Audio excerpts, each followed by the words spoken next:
सदा राखविना पतित पावना देवराया आचार करिता म्हणत्या पसारा न करिता नरा निंदिता ती भेटीश न जाता म्हणते हा निष्ठुर येता जाता घर प्रवेले लग्न करू जाता म्हणते हा मातारा न करिता झाला न कुसळ कसंही वागा काहीतरी होणं काढणार या करता तुका महाराज सांगतात तुका म्हणे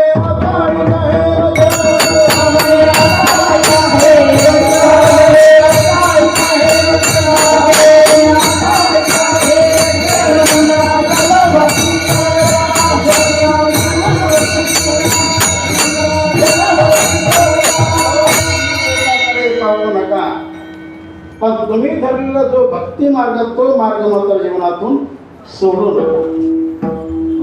नाबडे जनधन माता पिता जन आवडत नाही त्यांना धन आवडत नाही कारण धन देखील म्हणजे फारच चांगले असं काही नाही. धन अडमानात घेऊन जाणार आहे.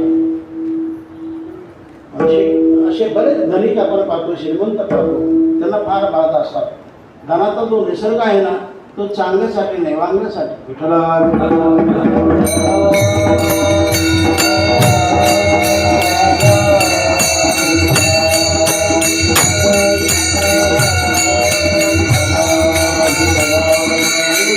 काही कृपा आहे त्याच्या जीवनामध्ये सद्ग्रंथाचं वाचन आहे त्याच्या जीवनामध्ये काही थोडा मोठ्यांची सेवा आहे आईवडिलांचा आशीर्वाद आहे गुरुमातेचा आशीर्वाद आहे तोच आपल्या जीवनामध्ये त्या धनाच्या द्वारा भक्ती करू शकतो वारी करू शकतो पंगतीला धन खर्च करू शकतो मंदिराच्या कामी तो धन आणू शकतो.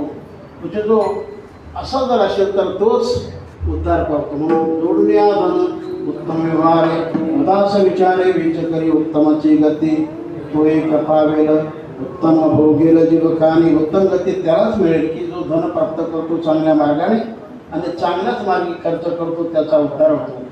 उत्तमची गती तो एक पावेल उत्तम भोगेल जीवकानी. विठ्ठला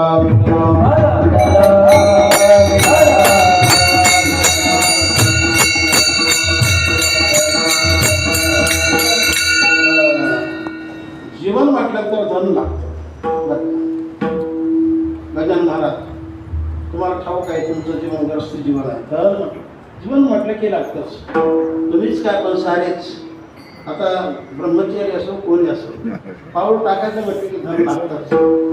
जीवन म्हटलं की धन लागतं. आपण पूर्वी म्हणायचो संसार म्हटलं की वित्त परमार्थ म्हटलं की चित्त आणखी शरीर म्हटलं की वित्त या गोष्टी लागतातच. पण आता कोणी असो प्रत्येकाला धन लागतं. विठ्ठला